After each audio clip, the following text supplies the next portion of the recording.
सोचिए जरा, हमारा पूरा का पूरा ब्रह्मांड, अरबों आकाशगंगाएं, तारे, ग्रह, सब कुछ शायद एक बहुत ही बड़े विशाल ब्लैक होल के अंदर हो। हाँ, सुनने में तो बिल्कुल साइंस फिक्शन जैसा लगता है ना। बिल्कुल, लेकिन अब ये सिर्फ कल्पना नहीं रही। कुछ नए सिद्धांत हैं और जो हाल में जेम्स वेब स्पेस टेलीस्कोप मतलब JWST ने देखा है, उसने इस विचार को एक गंभीर वैज्ञानिक चर्चा का कह सकते हैं विषय बना दिया है। सही बात है। तो आज हम इसी पे थोड़ी गहराई से बात करेंगे। हमारे पास कुछ स्रोत हैं, जैसे गुरुत्वाकर्षण के कुछ बदले हुए सिद्धांत, खगोलीय अवलोकन के नतीजे और जो वैज्ञानिक इस पर काम कर रहे हैं उनके शोध। हाँ, तो देखते हैं कि इन सब में कितना दम है। बिल्कुल, समझने की कोशिश करते हैं कि ये आइडिया कितना पुख्ता है। तो चलिए शुरू करते हैं। जी देखिए, आमतौर पर तो हम बिग बैंग की बात सुनते हैं कि ब्रह्मांड एक बिंदु, एक सिंगुलैरिटी से शुरू हुआ। हाँ, मानक मॉडल तो यही कहता है। पर उसमें कुछ पेच हैं, कुछ अनसुलझे सवाल। बिल्कुल है। तो एक और दिलचस्प संभावना सामने आ रही है, बिग बाउंस। बिग बाउंस, हाँ। मतलब ब्रह्मांड एकदम पिचकने के बजाय एक हद तक सिकुड़ा, बहुत घनी अवस्था तक, और फिर फैल गया, जैसे कोई गेंद उछलती है। और मजे की बात यह है कि ये उछाल, ये बाउंस शायद एक ब्लैक होल के अंदर हुआ हो। हाँ, और देखिए इसका जो सैद्धांतिक आधार है वो आइंस्टीन कार्टन सिद्धांत से आता है। आइंस्टीन कार्टन, ये क्या है? ये आइंस्टीन के सामान्य सापेक्षता सिद्धांत का ही कह लीजिए एक मॉडिफाइड वर्जन है।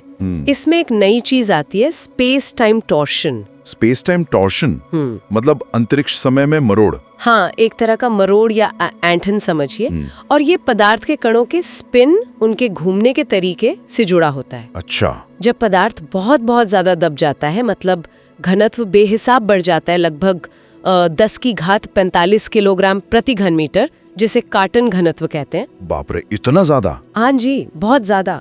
तो उस स्थिति में यही मरोड़ गुरुत्वाकर्षण को प्रतिकारक बना देता है, मतलब वो धकेलने लगता है। धकेलने लगता है। गुरुत्वाकर्षण तो खींचता है ना? सामान्य परिस्थितियों में हाँ, लेकिन इस सिद्धांत के अनुसार इतने चरम घनत्व पर स्पिन और टॉर्शन का प्रभाव इतना बढ़ जाता है कि वो गुरुत्वाकर्षण के खिंचाव पर हावी होकर उसे धकेलने वाली ताकत में बदल देता है। कमाल है। तो ये सिंगुलैरिटी बनने ही नहीं देता। बिल्कुल, वो अनंत घनत्व वाली स्थिति आने से पहले ही पदार्थ को बाहर की तरफ उछाल देता है, बाउंस करा देता है। और शायद एक आइंस्टाइन रोजन ब्रिज, जिसे हम आमतौर पे वर्म होल कहते हैं, वर्म होल, हाँ, उसके जरिए एक नया ब्रह्मांड बन जाता है। निकोडेम पोप्लावस्की जैसे भौतिकीविदों ने इस पर काफी विस्तार से काम किया है। वाह, तो ये बिग बैंग वाली कुछ मुश्किलों का हल हो सकता है, जैसे वो होराइजन प्रॉब्लम थी या फ्लैटनेस प्रॉब्लम। हाँ बिल्कुल, ये मॉडल इन समस्याओं का एक स्वाभाविक समाधान पेश करता है, मतलब बिना किसी अतिरिक्त चीज को माने हुए। ये तो बड़ी बात है। और वो JWST वाली बात, उससे क्या खास पता चला? हाँ, वो वाकई चौंकाने वाला है। JWST ने जब शुरुआती ब्रह्मांड की आकाशगंगाओं को देखा तो पाया कि उनमें से ज्यादातर, करीब करीब 2/3, मतलब 67%, 2/3, हाँ, वो घड़ी की सुई के दिशा में घूम रही हैं, क्लॉकवाइज। जबकि उम्मीद तो 50-50 की थी। बिल्कुल, कायदे से तो कोई खास दिशा नहीं होनी चाहिए थी, लेकिन अगर हमारा ब्रह्मांड खुद एक घूमते हुए ब्लैक होल के अंदर बना हो तो उस मूल ब्लैक होल के घूमने का असर इन शुरुआती आकाशगंगाओं पर पड़ सकता है। अच्छा, तो उनमें एक तरफ घूमने की प्रवृत्ति आ गई। हाँ, ये संभव है, और ये इस ब्लैक होल यूनिवर्स वाली परिकल्पना का पहला शायद अवलोकन वाला सबूत हो सकता है। ये तो वाकई सोचने वाली बात है। लेकिन क्या सारे वैज्ञानिक मान गए इसे? नहीं, बिल्कुल नहीं। अभी मुख्य धारा के वैज्ञानिक समुदाय में इसे लेकर काफी संदेह है। क्यों, क्या दिक्कतें हैं? सबसे बड़ी दिक्कत तो इसे परखने की है, टेस्ट करने की।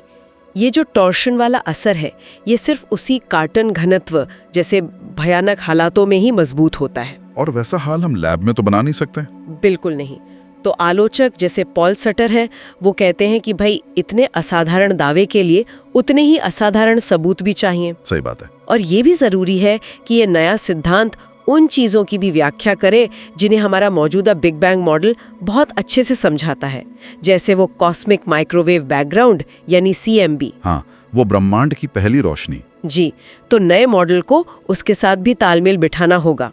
फिर JWST डेटा पर भी सवाल है, क्या वाकई ये घूमने वाली आकाशगंगाएं इसी सिद्धांत का सबूत है या कोई और वजह भी हो सकती है? तो मतलब राह आसान नहीं है। अगर इसे टेस्ट करना मुश्किल है, ज्यादातर वैज्ञानिक कभी सहमत नहीं है, तो फिर आगे क्या हो रहा है इस फील्ड में? नहीं, काम तो हो रहा है पिछले कुछ सालों में, मतलब 2020 से 25 के बीच काफी तेजी आई है। JWST डेटा के अलावा कुछ वैज्ञानिक हैं जैसे एनरिक गस्टनागा, उन्होंने ऐसे मॉडल बनाए हैं जो कुछ ऐसी भविष्यवाणियां करते हैं जिन्हें शायद हम भविष्य में जांच सकें। जैसे उनका कहना है कि हमारे ब्रह्मांड में शायद थोड़ी सी पॉजिटिव वक्रता, पॉजिटिव कर्वेचर होनी चाहिए। अच्छा, जिसे भविष्य की मिशन माप सकते हैं। हाँ, जैसे यूरोपियन स्पेस एजेंसी का यूक्लिड मिशन है, वो शायद इसे माप पाए।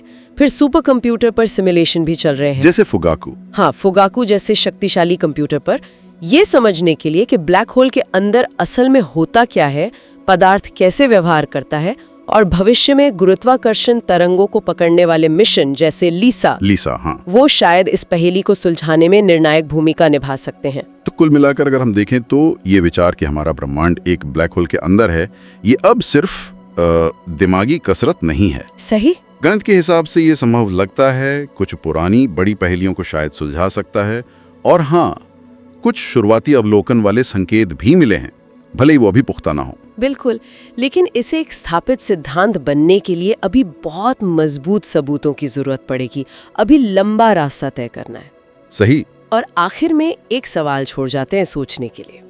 अगर मान लें कि हमारा ब्रह्मांड किसी पहले वाले ब्लैक होल से बना, तो क्या वो ब्लैक होल भी किसी और उससे भी पहले वाले ब्रह्मांड के अंदर था? अरे, और फिर वो ब्रह्मांड, ये सिलसिला आखिर कहाँ रुकेगा, या शायद रुकेगा ही नहीं?